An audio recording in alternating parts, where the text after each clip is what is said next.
kawan, posisi saya saat ini berada di Tambak Kalanganyar, Sidoarjo. Kalian ingin lihat bagaimana suasana situasi di sekitar tambak, begitu indah. Ada tambak bandeng, ada tambak garam. Mari kita lihat bersama. Teman-teman, banyak yang belum tahu bagaimanakah keadaan alam di sekitar tambak. Karena itu di sini saya akan menunjukkan bagaimanakah keadaan alam di tambak. Yang pertama, tambak ikan. Sejauh mata kita memandang, yang kelihatan adalah kolam-kolam besar isinya air untuk memelihara ikan. Di sini ada dua jenis ikan, yaitu ikan bandeng dan ikan udang, teman-teman. Jadi di sini para petani tambak memelihara ikan bandeng dan ikan udang. Selain itu, kita bisa menyaksikan bagaimanakah keindahan dari pohon-pohon khas yang ditanam di sekitar tambak, yaitu tanaman bako atau mangrove.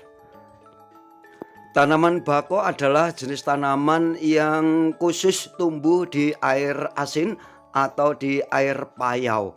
Jadi selain tanaman bako di tambak, hampir tidak ada tanaman yang lain. Kita lihat teman-teman kekasan dari tumbuhan bakau. Bentuk daunnya kecil-kecil, cabangnya banyak, membentuk seperti pohon bonsai. Begitu cantik, indah, menghiasi alam tambak, sehingga kalau kita berada di tambak seperti berada di taman laut yang banyak bonsainya, teman-teman. Karena daunnya rimbun, tentunya di tambak ini banyak burung yang bersarang atau ya sebagai tempat untuk hinggapnya burung-burung. Selain itu teman-teman, akar dari tumbuhan bako banyak dan panjang, sehingga akar-akar bakau sering digunakan sebagai tempat berlindung bagi kepiting-kepiting dan juga tempat untuk bertelur ikan atau udang. Teman-teman, jenis tanah yang berada di tambak ini tanah lempung. Sifatnya adalah lengket dan sulit untuk dilepaskan. Jadi jalan-jalan di sini kalau musim penghujan tidak bisa dilewati oleh kendaraan atau sepeda motor. Supaya bisa, maka jalan tersebut coba kita lihat diberi kawat-kawat supaya lumpurnya atau tanah liatnya tidak nempel di roda kendaraan. Atau sebagian juga dipasang paving, teman-teman, sehingga walaupun musim penghujan para petani tambak bisa ke tambak dengan aman. Teman-teman, sebelah kiri ini adalah gambar sungai. Sungai ini pada saat air laut pasang penuh dengan air, sehingga air tadi bisa langsung masuk ke dalam tambak melalui pintu saluran air yang seperti ini ditutup. Jadi tidak perlu mengisi dengan tenaga kita, cukup dengan menggunakan pasang air laut. Pada saat ingin menguras tambak, pintu air dibuka, maka air yang ada dalam tambak akan mengalir ke sungai. Namun kadangkala perlu bantuan diesel untuk menguras tambak supaya lebih cepat dan air yang berada di dalam atau di tengah itu bisa kesedot, bisa tuntas.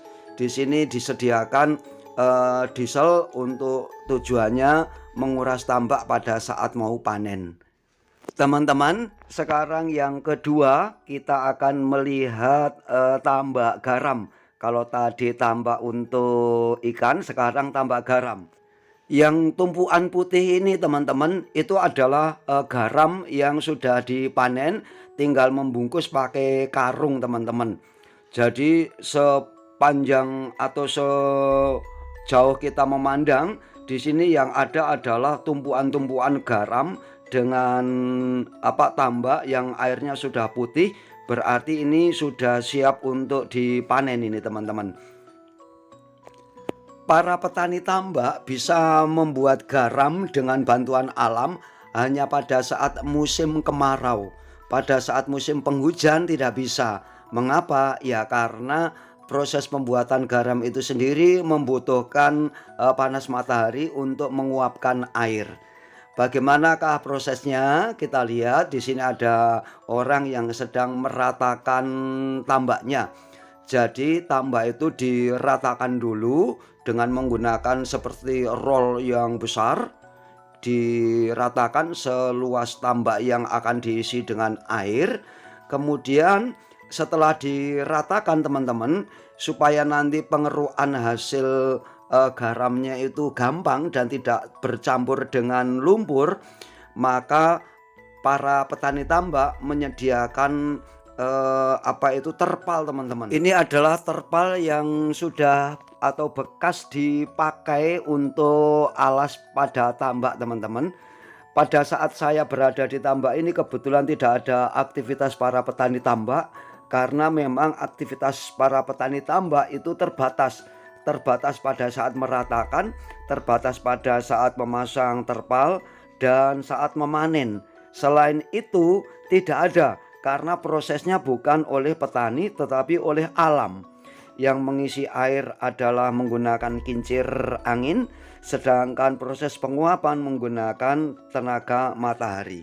Di sini banyak kincir angin teman-teman. Kincir angin di sini fungsinya untuk memindahkan air atau mengisi tambak dengan air yang asin.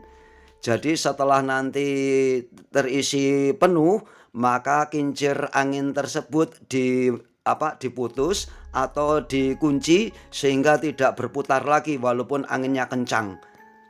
Kita lihat proses kerja kincir angin. Pada poros kincir angin itu diberi tangkai yang panjang ke bawah. Kemudian di bagian bawah itu ada gayungnya teman-teman. Pada saat baling-balingnya berputar karena oleh kekuatan angin, maka tangkainya itu bergerak naik turun. Karena tangkainya naik turun, maka gayung yang ada di ujung tongkat itu juga ikut naik turun, sehingga pada saat turun mengisi air, pada saat di atas airnya dituangkan. Kelihatan di sini ya, airnya mengalir dengan sendirinya karena kekuatan kincir angin. Jadi para petani tidak perlu menggunakan tenaga untuk mengisi tambak tersebut supaya terisi oleh air yang asin.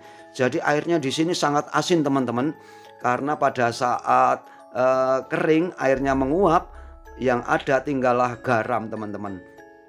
Pada saat angin bertiup kencang, maka baling-balingnya berputar lebih cepat teman-teman. Tapi kalau tambaknya sudah penuh, maka dikunci sehingga pada saat angin bertiup kincir tidak berputar.